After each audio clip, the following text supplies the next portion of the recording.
नमस्कार। इस विशेष समाचार बुलेटिन में आप सभी का बहुत बहुत स्वागत है। मैं हूं असीम मिश्रा और मेरे साथ हैं मेरी सहयोगी बीना सिंह। शुरुआत हेडलाइंस के साथ। प्रधानमंत्री नरेंद्र मोदी आज ग्लोबल मिलेट्स सम्मेलन का नई दिल्ली स्थित पूसा संस्थान में करेंगे उद्घाटन। वैश्विक सम्मेलन में 100 से ज्यादा देशों के प्रतिनिधि होंगे शामिल। पीएम अंतर्राष्ट्रीय मिलेट्स वर्ष पर डाक टिकट और सिक्का भी करेंगे जारी।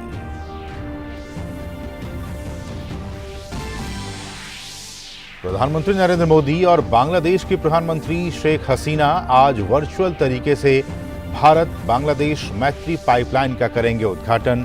377 करोड़ रुपए की लागत से बनी है भारत बांग्लादेश के बीच पहली सीमा पार ऊर्जा पाइपलाइन। दोनों देशों के बीच ऊर्जा सहयोग को मिलेगा बढ़ावा।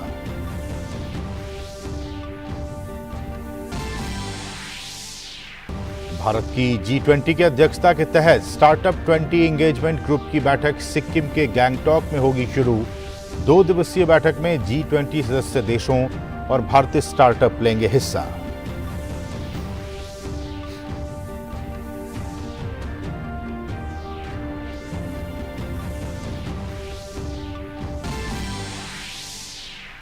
गृह एवं सहकारिता मंत्री अमित शाह आज से 2 दिवसीय गुजरात दौरे पर।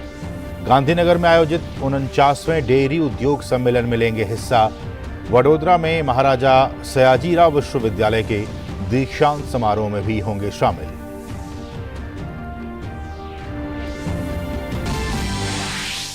अंतर्राष्ट्रीय अपराध न्यायालय ने रूस के राष्ट्रपति पुतिन के खिलाफ जारी किया गिरफ्तारी वारंट। यूक्रेन ने बताया ऐतिहासिक कदम। रूस ने कहा इस फैसले का न कोई कानूनी आधार न ही कोई वैधता।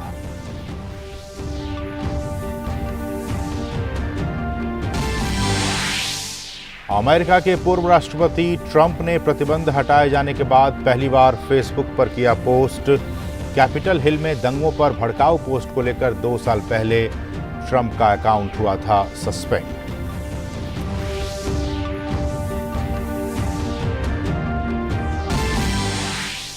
और मुंबई में खेले गए पहले वनडे मैच में भारत ने ऑस्ट्रेलिया को 5 विकेट से हराया। 3 मैचों की श्रृंखला में भारत ने ली 1-0 की बढ़त।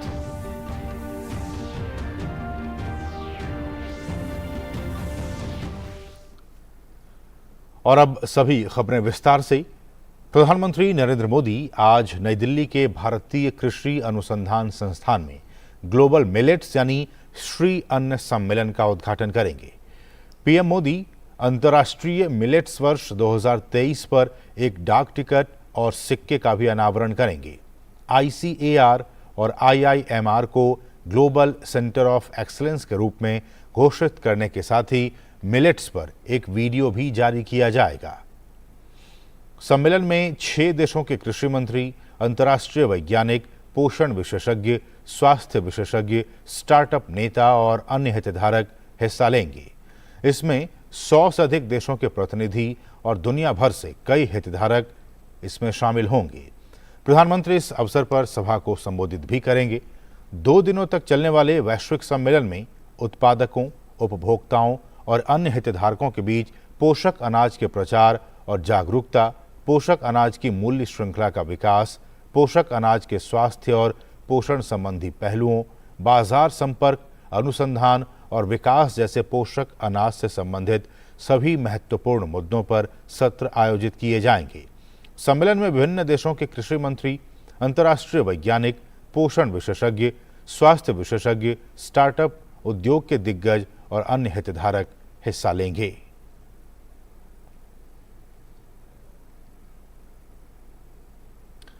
प्रधानमंत्री नरेंद्र मोदी और बांग्लादेश की प्रधानमंत्री शेख हसीना आज वीडियो कॉन्फ्रेंस के जरिए भारत बांग्लादेश मैत्री पाइपलाइन का उद्घाटन करेंगे। ये भारत और बांग्लादेश के बीच सीमा पार पहली ऊर्जा पाइपलाइन है, जिसे 377 करोड़ रुपए की लागत से बनाया गया है, जिसमें से पाइपलाइन के बांग्लादेश में निर्मित हिस्से पर लगभग 285 करोड़ रुपए की लागत आई है, जिसे अनुदान सहायता के तहत भारत सरकार ने वहन किया है। पाइपलाइन में प्रतिवर्ष 1 million metric ton high speed diesel पहुंचाने की क्षमता है। ये शुरुआत में उत्तरी बांग्लादेश के 7 जिलों में हाई स्पीड डीजल की आपूर्ति करेगी। भारत बांग्लादेश मैत्री पाइपलाइन के संचालन से भारत से बांग्लादेश तक HSD लाने ले जाने का एक स्थायी, विश्वसनीय, किफ़ायती और पर्यावरण अनुकूल साधन स्थापित होगा और दोनों देशों के बीच ऊर्जा सुरक्षा में सहयोग को और बढ़ाएगा।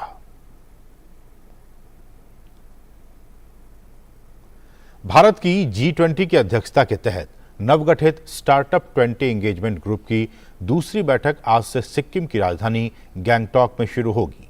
2 दिवसीय बैठक में G20 सदस्य और आमंत्रित देशों के प्रतिनिधियों, बहुपक्षीय संगठनों के प्रतिनिधियों और भारतीय स्टार्टअप इकोसिस्टम के हितधारक हिस्सा लेंगे।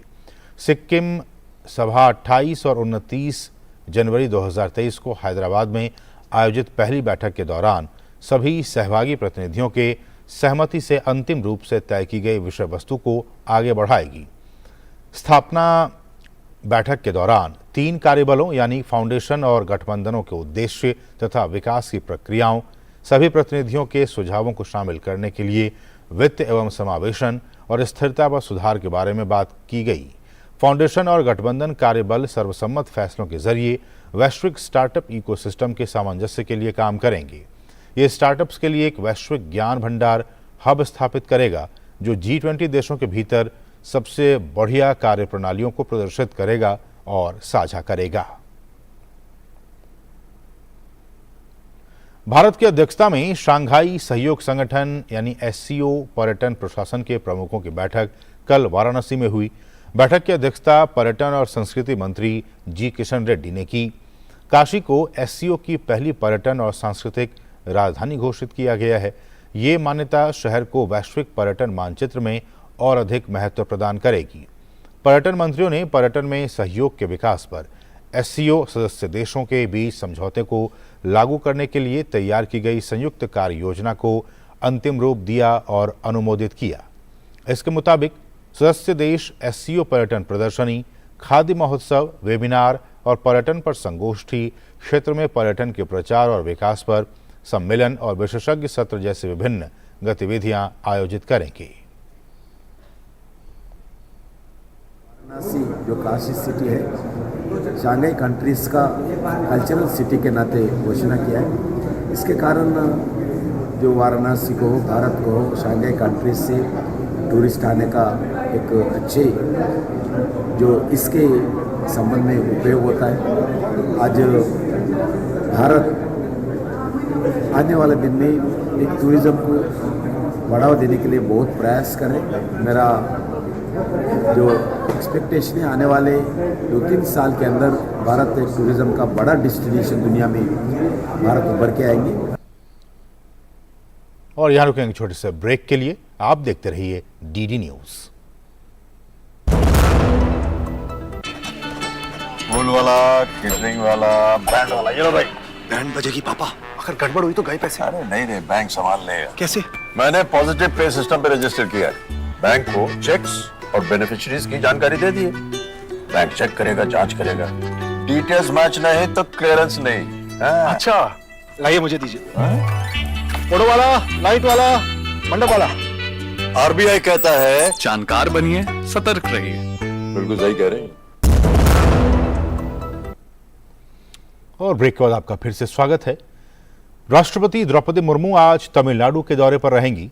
राष्ट्रपति आज दोपहर में तिरुवनंतपुरम से वायुसेना के हेलीकॉप्टर से कन्याकुमारी पहुंचेंगी। वे आज तिरुवल्लुर में प्रतिष्ठित विवेकानंद रॉक और विवेकानंद केंद्र का दौरा करेंगी। कन्याकुमारी में इन जगहों का दौरा करने के बाद वो हेलीकॉप्टर से वापस तिरुवनंतपुरम के लिए रवाना होंगी। यात्रा के लिए सुरक्षा के व्यापक और कड़े इंतजाम किए गए हैं। केंद्रीय गृह एवं सहकारिता मंत्री अमित शाह आज से 2 दिनों के गुजरात दौरे पर रहेंगे।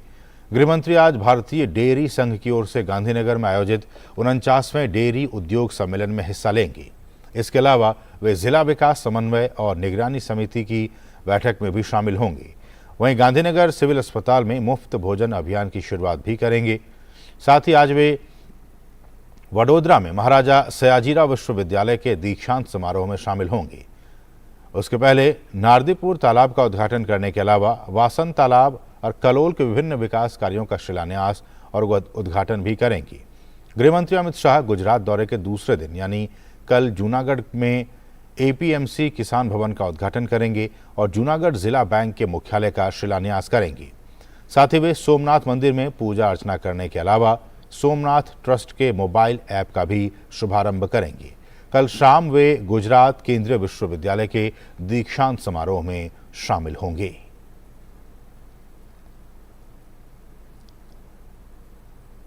केंद्रीय रक्षा मंत्री राजनाथ सिंह आज लखनऊ में 1450 करोड़ रुपए के 352 विकास कार्यों का उद्घाटन और शिलान्यास करेंगे। इस समारोह में उत्तर प्रदेश के मुख्यमंत्री योगी आदित्यनाथ भी शामिल होंगे। वो लखनऊ उद्योग व्यापार मंडल द्वारा रामलीला मैदान में आयोजित होली मिलन समारोह में शामिल होंगे। दोपहर बाद वे कॉल्विन ग्राउंड में एक समारोह में विकास से जुड़ी विभिन्न परियोजनाओं का उद्घाटन और शिलान्यास करेंगे। इसमें राज्य भूजल सूचना विज्ञान केंद्र और भूजल भवन का उद्घाटन, भारतीय सूचना प्रौद्योगिकी संस्थान लखनऊ, पीएम आवास योजना के तहत बसंत कुंज योजना में 2256 आवास, पीएम आवास योजना के तहत शारदा नगर विस्तार योजना में 2256 आवास, बख्शी का तालाब में सरकारी पॉलिटेक्निक और अन्य परियोजनाएं शामिल हैं।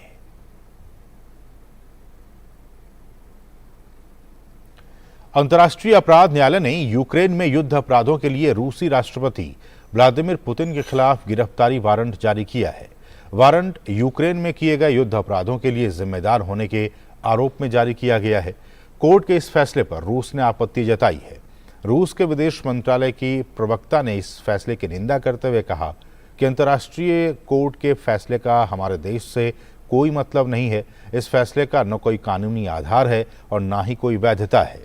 इससे पहले क्रेमलिन के प्रवक्ता ने ये कहा था कि रूस कई अन्य देशों की तरह इस अदालत के अधिकार क्षेत्र को मान्यता नहीं देता है और इसलिए कानूनी दृष्टिकोण से अदालत का ये फैसला निराधार या फिर शून्य है। अंतर्राष्ट्रीय न्यायालय ने इस फैसले की रूस ने निंदा की है तो यूक्रेन ने इसका स्वागत किया है। यूक्रेन के राष्ट्रपति ने इस फैसले को ऐतिहासिक बताया है।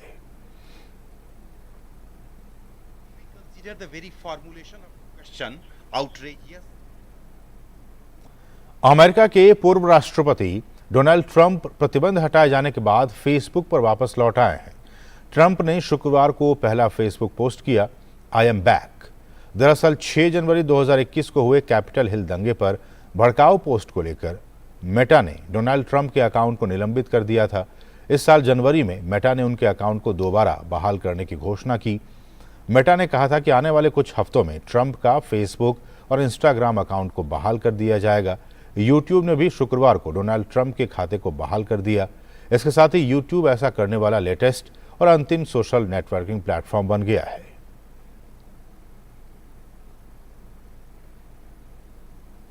भारत ने 3 वनडे मैचों की सीरीज के पहले मुकाबले में ऑस्ट्रेलिया को 5 विकेट से हरा दिया है। भारत 3 मैचों की सीरीज में 1-0 से आगे हो गया है।